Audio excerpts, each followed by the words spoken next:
Hello everyone, welcome to all of you in exam Guru. दोस्तों, जिन लोगों ने भी एयरफोर्स 2023 एग्जाम की तैयारी करनी है तो आप सभी के लिए मैं एक शानदार वीडियो लेकर आया हूं।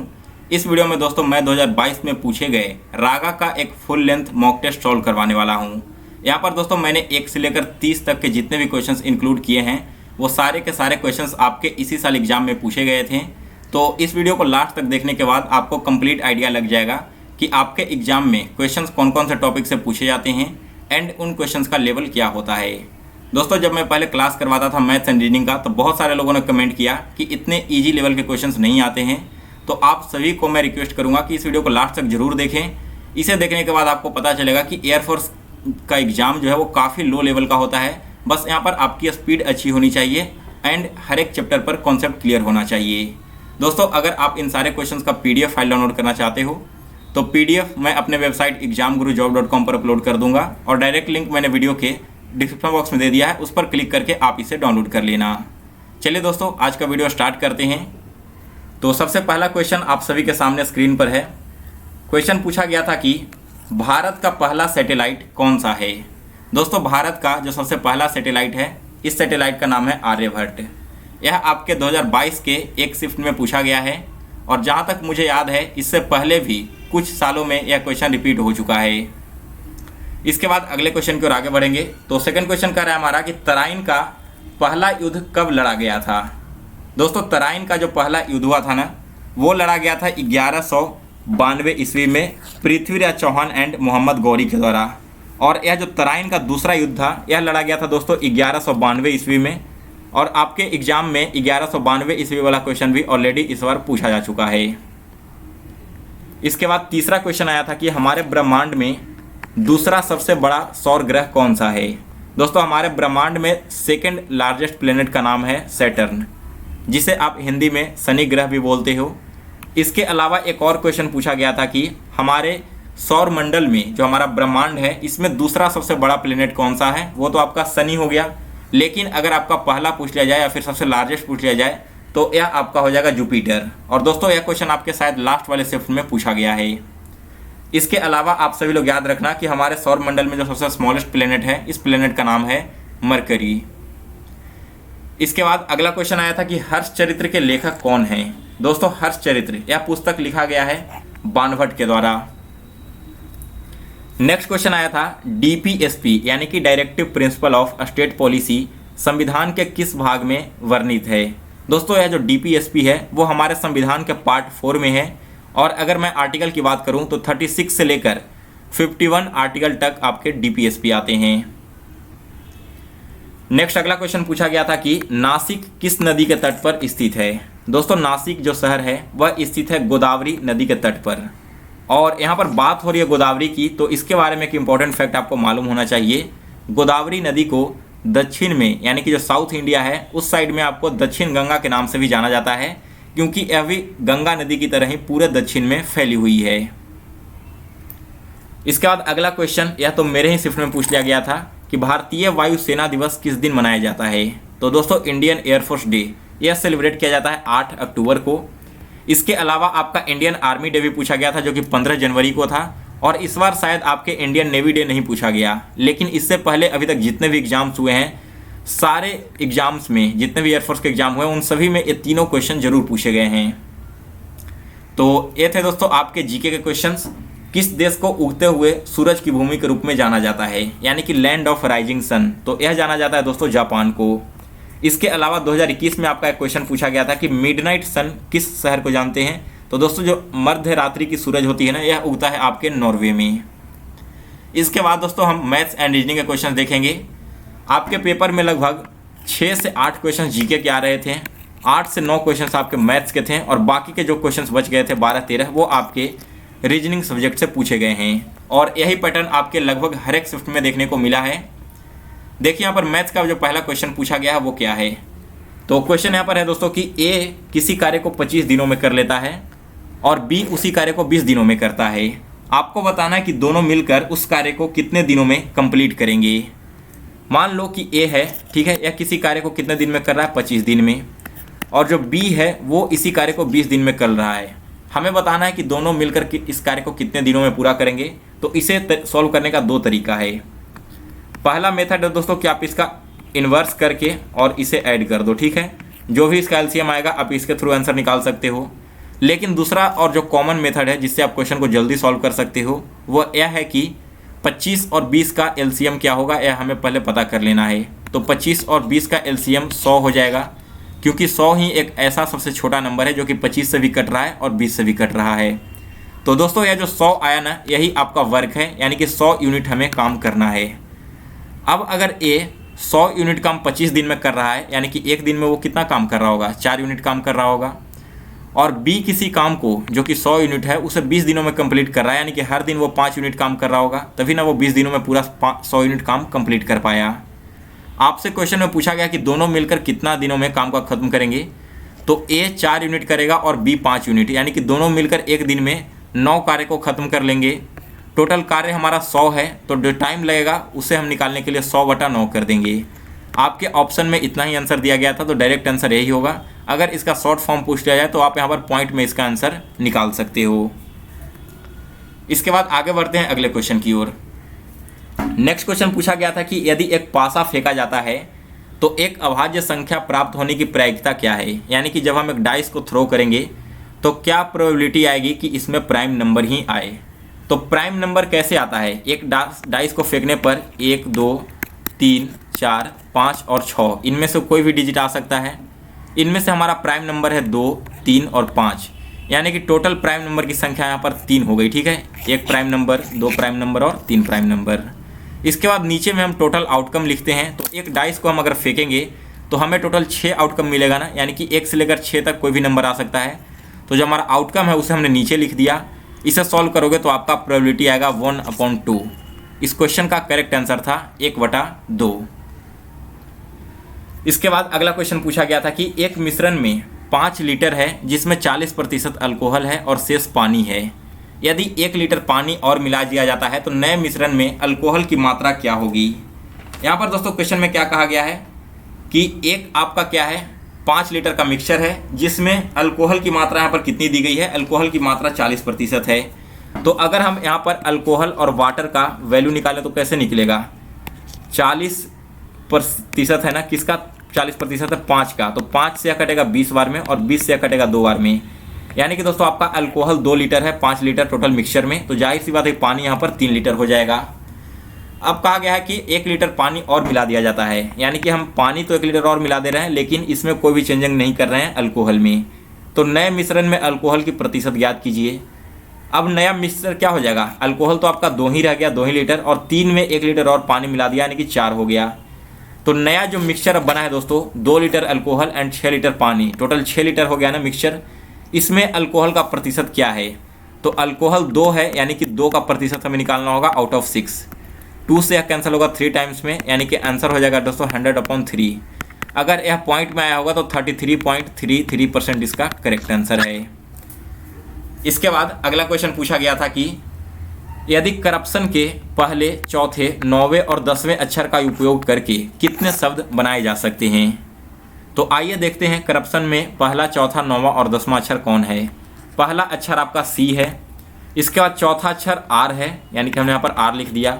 फिर आपका 9वां अक्षर है ओ और 10वां अक्षर है एन, CRON। हमें इससे वर्ड बनाना है और बताना है कि कितने वर्ड बन सकते हैं। तो देखिए CRON है ना, इसे अगर हम आप अरेंज करोगे तो एक ही वर्ड बनता है, वो है आपका कॉर्न, CORN। यानी कि दोस्तों इस क्वेश्चन का करेक्ट आंसर है ऑप्शन नंबर ए, यहाँ पर केवल एक ही वर्ड फॉर्म होगा। नेक्स्ट है अगला क्वेश्चन रीजनिंग का। जिस प्रकार से घोड़ा संबंधित है हिनहिनाने से, उसी प्रकार से सियार किससे संबंधित है। तो देखिए दोस्तों, घोड़ा जो आवाज़ निकालता है उसे हिनहिनाना कहते हैं, सियार जो आवाज़ निकालता है उसे हॉलिंग बोलेंगे। नेक्स्ट क्वेश्चन आया यहाँ पर, find the number in the place of question mark. आपको बताना है कि इस क्वेश्चन मार्क की जगह पर कौन सा नंबर आने वाला है।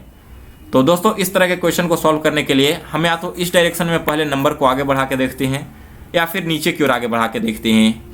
अगर आप इधर देखोगे तो देखो,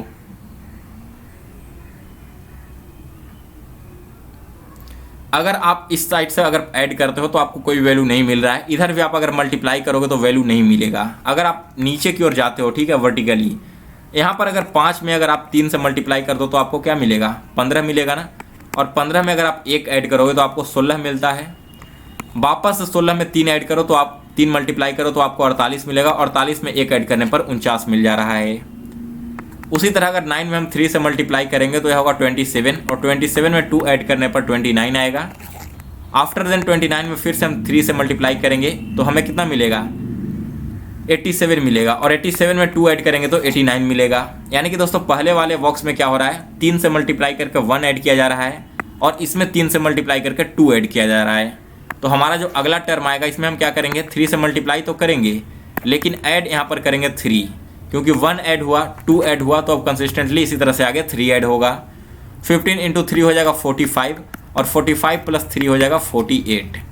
आप 48 में 3 से मल्टीप्लाई करके इसमें 3 ऐड करके देख सकते हो, आपको 147 ही मिलेगा। सो क्वेश्चन मार्क की जगह पर 48 करेक्ट आंसर है। इसके बाद अगला क्वेश्चन आया था रीजनिंग का। 8 रिलेटेड है 27 से, उसी प्रकार 64 किससे रिलेटेड होगा। तो इन तीनों नंबर को देखो, देखने के बाद आपको कुछ आइडिया लग रहा होगा कि यह किसी न किसी नंबर का क्यूब या फिर स्क्वायर है। अगर हम 8 की बात करें तो यह आपका 2 का क्यूब हो जाता है, और जो 27 है वो आपका 3 का क्यूब हो जाता है। इसी तरह से 4 को अगर हम करें तो 8 का स्क्वायर तो है, लेकिन यहाँ पर हमारा टर्म स्क्वायर में नहीं क्यूब में चल रहा है ना, तो हमें देखना होगा कि 64 किसका क्यूब है। तो 64 क्यूब है दोस्तों 4 का। अब देखो इस सीरीज को 2 है, 3 है और 4 है, दैट मीन्स कि आगे आने वाला टर्म 5 होगा, और 5 का क्यूब क्या हो जाता है, 125। यानी कि यहाँ पर x की जगह 125 आना चाहिए। इसके बाद अगला क्वेश्चन पूछा गया था यहाँ पर, एक राशि के साधारण ब्याज और चक्रवृद्धि ब्याज के बीच का अंतर 2 वर्षों में 10% की दर से 31 है, तो मूलधन यानी कि प्रिंसिपल ज्ञात कीजिए। दोस्तों इस तरह के क्वेश्चंस मैंने आपको कई बार सॉल्व करवाया है। क्वेश्चन में क्या कहा गया है कि 2 राशि है, ठीक है, एक राशि है जिसे सिंपल इंटरेस्ट पर लगाते हैं और कंपाउंड इंटरेस्ट पर लगाते हैं 2 वर्षों के लिए, और रेट है 10% का। दोनों से जो हमें अमाउंट मिलता है ना, जो इंटरेस्ट मिलता है उसका डिफरेंस है 31 रुपया। तो आपको बताना है कि प्रिंसिपल क्या होगा।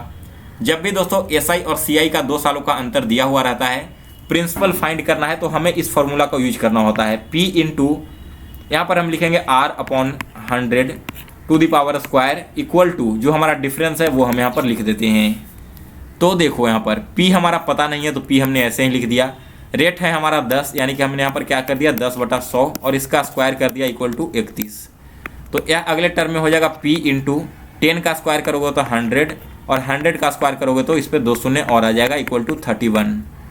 तो यहाँ से हम P का वैल्यू निकाल सकते हैं। 31 इंटू 1 पर हम क्या करेंगे, इस तरह से 10,000 कर देंगे, और नीचे आपका 100 हो गया।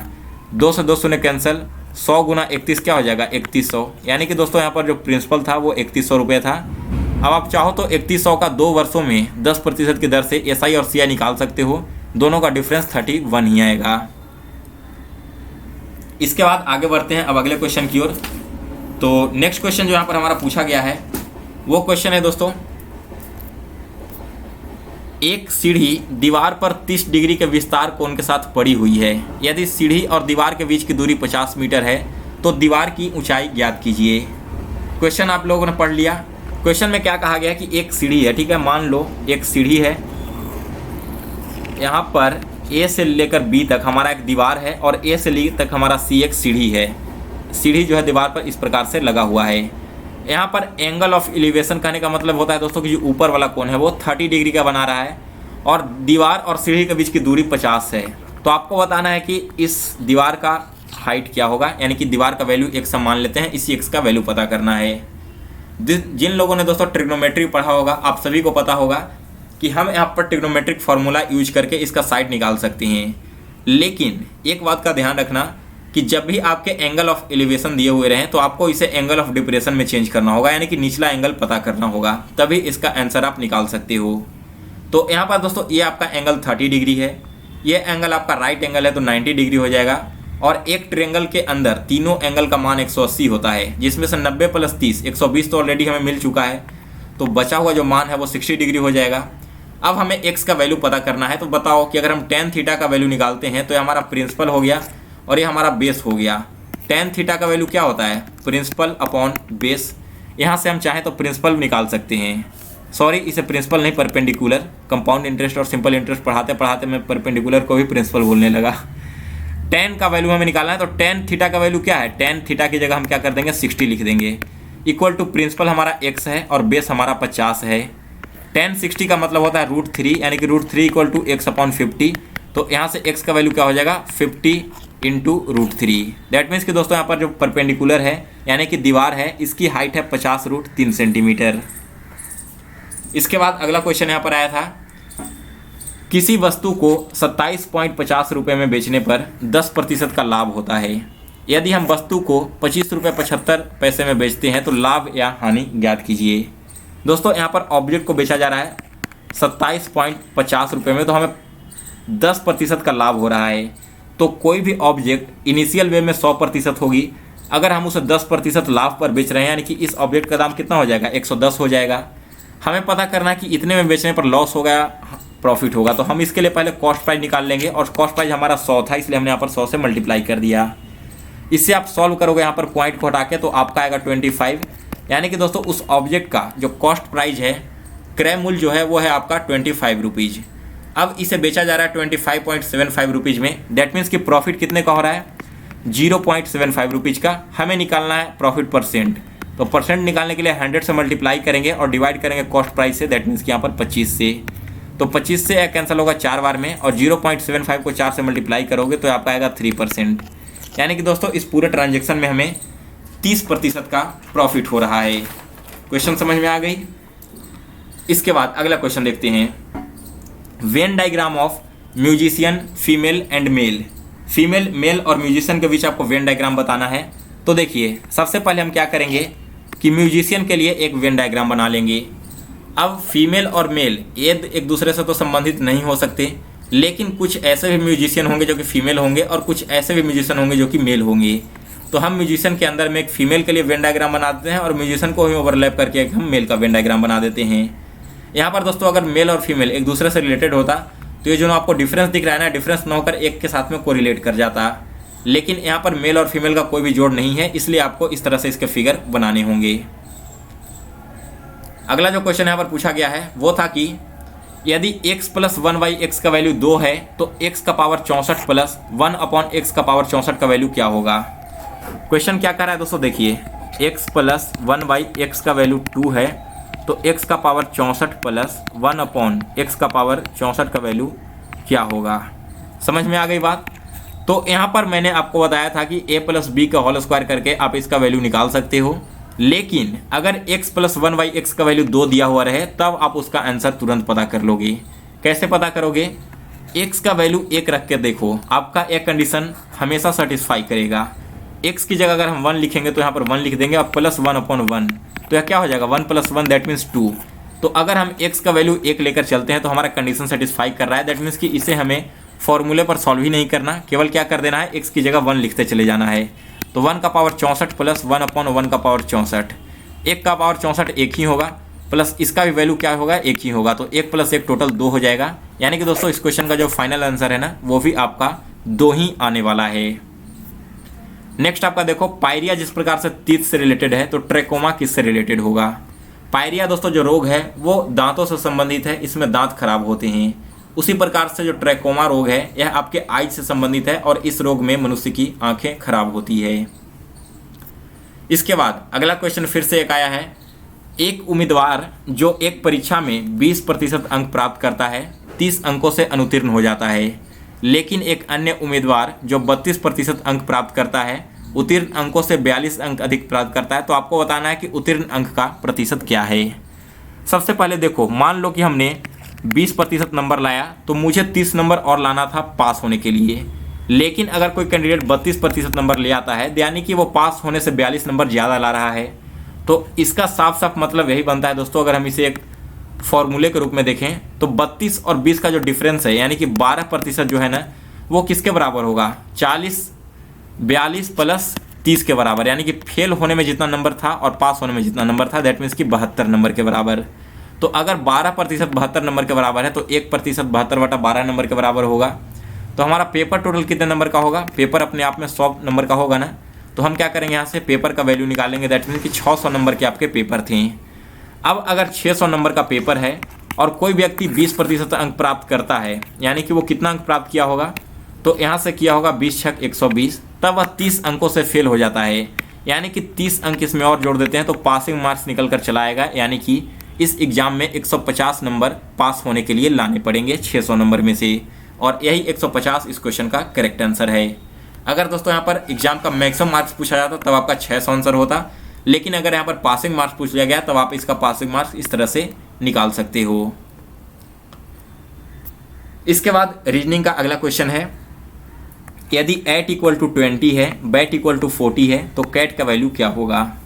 देखिए ए और टी, जिसमें ए का वैल्यू 1 होगा और टी का वैल्यू 20 होगा। 20 गुना 1 क्या हो जाता है, 20 हो जाता है ना, जो कि यहाँ पर लिखा भी गया है। उसी प्रकार से हम अगर बैट को देखेंगे तो बी का वैल्यू 2 है, ए का वैल्यू 1 है और टी का वैल्यू 20 है। मल्टीप्लाई करोगे तो 20 गुना 2 क्या हो जाएगा, 40 हो जाएगा, जो कि यहाँ पर लिखा भी गया है। तो इसी तरह से हम कैट का वैल्यू निकालेंगे, जिसमें सी का वैल्यू 3 है, ए का वैल्यू 1 है और टी का वैल्यू 20 है। आपस को में तीनों को मल्टीप्लाई करोगे तो 20 गुना 3 60 और 60 गुना 1 60। दैट मीन्स कि दोस्तों कैट का वैल्यू 60 हो जाएगा। यहाँ पर 60 करेक्ट आंसर है। इसके बाद अगला क्वेश्चन यहाँ पर देखो, यदि divide means into, into means plus, plus means minus and minus means divide, then find the value of this equation. तो देखिए यहाँ पर लिखते हैं 16 गुना 3 है ना, लेकिन गुना का वैल्यू प्लस है तो हम यहाँ पर क्या करेंगे, +3 कर देंगे। फिर आपका +5 है, लेकिन प्लस को हम क्या लिखते हैं, प्लस को माइनस लिखते हैं तो हम यहाँ पर -5 कर देंगे। -2 है, लेकिन दोस्तों माइनस को हम क्या लिखते हैं, डिवाइडेड बाई 2 लिखते हैं तो डिवाइडेड बाई 2 लिख देंगे। और डिवाइडेड बाई 4 है, लेकिन डिवाइड को हम मल्टीप्लाई लिखते हैं तो यहाँ पर इंटू 4 कर देंगे। सॉल्व करो इस इक्वेशन को, 2 से कटेगा 2 बार में, तो इधर क्या हो जाएगा, 16 + 3 माइनस 5 गुना 2 10, 16 + 3 19, और 19 में से अगर आप 10 को माइनस करोगे तो आपको मिलेगा 9। यानी कि दोस्तों इस पूरे इक्वेशन का वैल्यू 9 था। और इस तरह के क्वेश्चन दोस्तों आपको हर एक शिफ्ट में देखने को मिला है 24 जुलाई से लेकर 31 जुलाई तक। इसके बाद अब लास्ट में फिगर वाले क्वेश्चंस देखेंगे, क्योंकि आपके हर एक शिफ्ट में 5 से 6 क्वेश्चंस ऐसे आए थे जो कि आपके फिगर से रिलेटेड थे। तो यह क्वेश्चन आपके लिए बहुत ज़्यादा इंपॉर्टेंट है दोस्तों, क्योंकि अगर किसी का रिजल्ट रुकेगा तो कहीं ना कहीं उसके पीछे का सबसे बड़ा रीज़न होगा यह आपके फिगर वाले क्वेश्चंस। मैंने इसके बारे में आपको पहले बोला भी था कि इसको अच्छे से रिवाइज करके जाना। जिन लोगों ने रिवीजन किया होगा उनका पेपर तो बहुत ही शानदार गया होगा, लेकिन अगर आपने यहाँ पर रिवाइज करने में थोड़ी सी भी कोताही बरती होगी तो फिर आपके मार्क्स डिडक्ट हो सकते हैं। चलिए देखते हैं यहाँ पर फिगर वाले क्वेश्चंस में क्या क्या कह रहा है। तो सबसे पहला क्वेश्चन है, इसमें आपको बताना है कि इस क्वेश्चन मार्क की जगह पर कौन सा फिगर आएगा। अब देखो दोस्तों, अगर हम इस रो को ध्यान से देखें तो इस तरह से प्लस बना हुआ है ना, और इसमें इस तरह से एक क्रॉस मल्टीपल कर दिया गया है, तो आपका सेकेंड वाला फिगर बन गया है। और थर्ड वाला फिगर कैसे बना है, थर्ड वाला जो हमारा फिगर यहाँ पर बना है, एक सेकेंड, थर्ड वाला जो फिगर हमें यहाँ पर देखने को मिल रहा है दोस्तों, वो देखने को मिल रहा है, इसी में हम यहाँ पर 4 पॉइंट्स दे रहे हैं। तब यहाँ तक समझ में आ गया पहला पैटर्न। दूसरा पैटर्न देखो इस प्रकार से है ना, अगर इसमें फिर से हम इस तरह से क्रॉस मल्टीपल कर देते हैं तो हमें सेकेंड वाला पैटर्न मिल जा रहा है। और वही हमें थर्ड वाला पैटर्न कैसे मिल रहा है, थर्ड वाला पैटर्न मिल रहा है दोस्तों जब हम इसके चारों तरफ इस तरह से ऐसे डॉट दे देते हैं। तो यानी कि अगर हम तीसरे बॉक्स को देखेंगे तो यहाँ पर क्रॉस मल्टीपल तक तो सही है, लेकिन अगला जो पैटर्न बनेगा इसमें हमें क्या करना होगा, केवल इसके चारों तरफ डॉट दे देने होंगे। और अगर आप फिगर को देखोगे तो इस तरह का फिगर केवल आपको एक ही ऑप्शन में दिखेगा, that is option number B में। तो बी ही इस क्वेश्चन का बिल्कुल करेक्ट आंसर है। इसके बाद अगला जो फिगर वाला क्वेश्चन यहाँ पर आया है वो है आपका मिरर इमेज का, यानी कि दोस्तों मैगजीन का आपको मिरर इमेज बताना है। और मिरर इमेज वाले क्वेश्चन आपके किसी न किसी शिफ्ट में इस बार एग्जाम में पूछे भी जा चुके हैं। तो मिरर इमेज में एक्चुअली होता क्या है दोस्तों यहाँ पर, कि इसमें जो भी आपके टर्म है ना लास्ट वाले, वो इधर चले जाते हैं, यानी कि सबसे लेफ्ट वाला टर्म सबसे राइट में और सबसे राइट वाला टर्म सबसे लेफ्ट में आ जाता है। दैट मीन्स कहने का मतलब क्या है दोस्तों यहाँ पर, कि अगर हम लिखना चाहेंगे इसका मिरर इमेज तो किस प्रकार से लिखेंगे, सबसे पहले हम ई को लिखेंगे फ्रंट में और ई को इस प्रकार से मूव करवा देंगे। फिर यहाँ पर क्या होगा, आपका एन आएगा इस प्रकार से, आई तो जैसे है वैसे ही लिख देंगे। जेड अगर ऐसे था तो हमारा जेड इस प्रकार से हो जाएगा, यानी कि हम यहाँ पर जेड को इस तरह से लिख दिया। फिर ए जैसे है वैसे ही लिख देंगे। जी हमारा क्या हो जाएगा, जी इस प्रकार से आ जाएगा, ए आ जाएगा इस प्रकार से, और एम आ जाएगा इस प्रकार से, क्योंकि एम सबसे लेफ्ट में था तो इधर एम सबसे राइट में होगा। और अगर आप ध्यान से देखोगे तो इस तरह का केवल एक ही फिगर है, that is of number D. So D option इस क्वेश्चन का बिल्कुल करेक्ट आंसर है। अगला क्वेश्चन में क्या कहा गया कि identify the figure that completes the pattern. यहाँ पर आपको बताना है कि पैटर्न को कौन सा फिगर कंप्लीट करेगा। पैटर्न हमारा बन कैसे रहा है इस चीज़ को समझो। तो पैटर्न में क्या हो रहा है कि सबसे पहले एक इस तरह से सर्कल आधा ड्रॉ किया गया है और इसमें एक बीच से लाइन ड्रॉ किया गया है और यहाँ से एक ऐसे एरो बना करके यहाँ पर ऐसे ऐड कर दिया गया है। तो इसी तरह का फिगर आपको देखना है। इस तरह का फिगर दोस्तों आपको यहाँ पर कहाँ पर दिख रहा है, वो दिख रहा है ऑप्शन नंबर ए में। तो यानी कि यही इस क्वेश्चन का बिल्कुल करेक्ट आंसर है। ये गलत हो जाएगा, ये तो बिल्कुल ही अलग पैटर्न है और ये बहुत ही कॉम्प्लिकेटेड पैटर्न है। केवल यही ऑप्शन यहाँ पर जो है वो आपको सेटिस्फाई करेगा आंसर को। इसके बाद नेक्स्ट क्वेश्चन है कि find out the alternative figure which contains figure X as in its part.